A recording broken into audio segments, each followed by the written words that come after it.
Klondike has become an adrenaline pumper. Once again, this is as big as it could get. An astonishing piece of news is traveling around the world. Tony Beets has been shut down by the mining inspector. What led to this decision? Is this going to be the last season of the show? What will be the aftermath of this alarming situation? As the sun began to fall over the Klondike, tension was noticeable. Despite the hum of ordinary mining activity, a notable absence echoed in the area. Tony Beets' gold no longer claimed from his hands. The king of the Klondike was in great danger, almost at risk of losing his crown.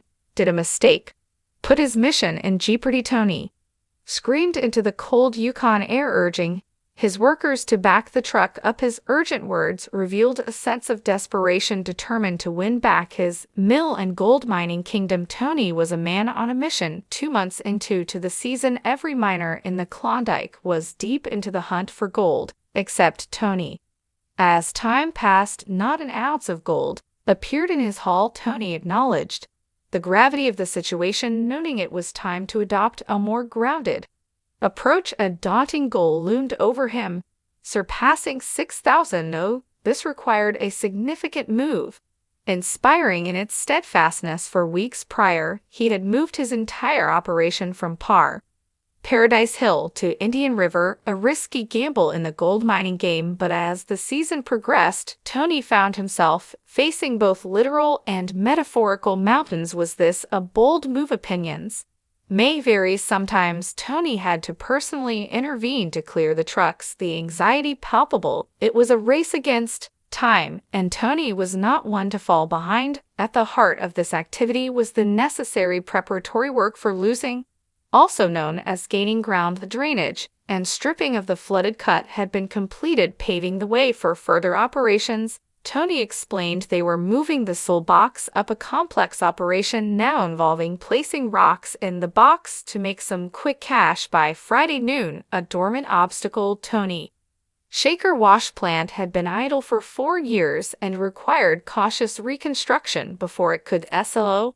Effectively, the critical component was the shake deck, a 7-ton behemoth needing careful handling. His crew craned it into place, a delicate balance of weight and maneuvering. This revival wasn't just engineering, it symbolized a fierce determination to maintain dominance in the mining world. With myriad challenges before him, could Tony rejuvenate his dying wash plant and succeed in his billion-dual gamble? Time was running out, the drama was palpable, and everyone at the Klondike waited on tenterhook. The first order of business was handling the screen deck with care, a testament to strength and coordination. Every step was crucial towards achieving success. A wave of tension filled the air as the crew tackled their first obstacle, then moved on to the spray bar assembly, demanding meticulous attention. Tony had always prioritized safety, his constant reminders underscoring the perilous nature of mining. Now, with the spray bar fitted, another vital piece of the mining puzzle was in place. These were merely hurdles on a clear path to gold. A desert was awaited to hitch up on the soul box, inching closer to a fully operational wash plant. The mining site, once a field of challenges, now buzzed with renewed vigor, ready men, and the alluring promise of gold. The moment had arrived, and Tony Beets was on the verge of unearthing the first gold of the season. Gold wasn't just a commodity, it was the money with which their dreams could be purchased. The miracle meant for a happier life. There was a certain twist in the story as word got out that some inspectors were on the way. Tony's mood suddenly changed. To his surprise, the unanticipated arrival of mining inspectors added an element of tension to the mood. The Yukon's mining authorities were supposed to ensure that all miners only worked within their licenses. It seemed like an exciting new twist, but instead, it was suddenly like a regulatory breaking method in the contest for gold. Since the shock visit by mining inspectors, Tony's effort to extract gold from his Indian River claims had skidded to a full stop. It turns out Tony had left something out, and the license reality hit home. Tony's ambitious plans were cut short by a critical omission in the license. The definition of Class 3 was rather tight, allowing only a small area to be shaved, and so Tony's words were weightier than a setback. It was an atrocious, terrible mistake. The Indian River claims at Tony Beach were so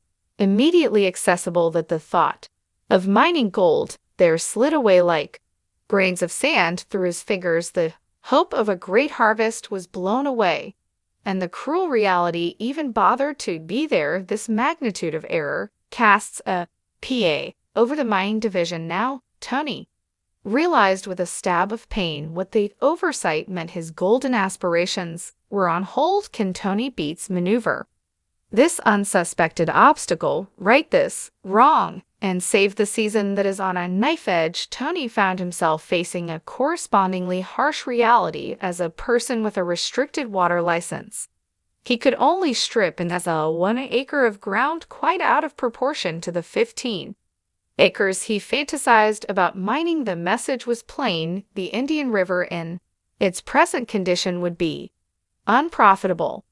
The stretch of land that dazzled men with visions of gold suddenly looked so constricted, hemmed in by the width and length set down by the water license. Suddenly hopes of a bountiful harvest were in jeopardy. Tony's admission carried a weight of responsibility they used to follow. About a month earlier than this, it was now agreed that the delayed start to Sling amounted at least to a deviation from the usual timeline. I think he made a grave mistake, putting his passion in jeopardy. The facts of the situation were scary to Tony, who was seeking justice from the powers that seemed far away. If Tony can't agree on a solution with the authorities, his Indian River claims will be shut down for the season, and his only chance of mining 6,000 ounces will rest solely on his paused operation at Paradise Hill. The fate of the Indian River claims held the key to Tony's ambitious goal, and the looming shutdown added a layer of urgency to the UN folding narrative. The question that lingered was not just about the gold buried beneath the ground. It was about navigating the intricacies of bureaucracy, finding solutions, and turning setbacks into stepping stones. As Tony faced the uncertainty of the season, everyone was left wondering, could the king of the Klondike overcome this regulatory hurdle, reopen the doors to the Indian River, and breathe life back into the dream of a golden harvest? The answer awaited, locked in the negotiation rooms and bureaucratic corridors that would ultimately shape the fate of Tony Beets' mining empire. With that, this chapter comes to a close as season 14 of Gold Rush draws to a close. Veteran gold miner Tony Beets is caught in the turbulent waters of financial uncertainty. This season, Tony ambitiously aimed to unearth an impressive 6,000 ounces of gold, attempting to outdo his previous record of 5,300 ounces, which had brought in $9 million.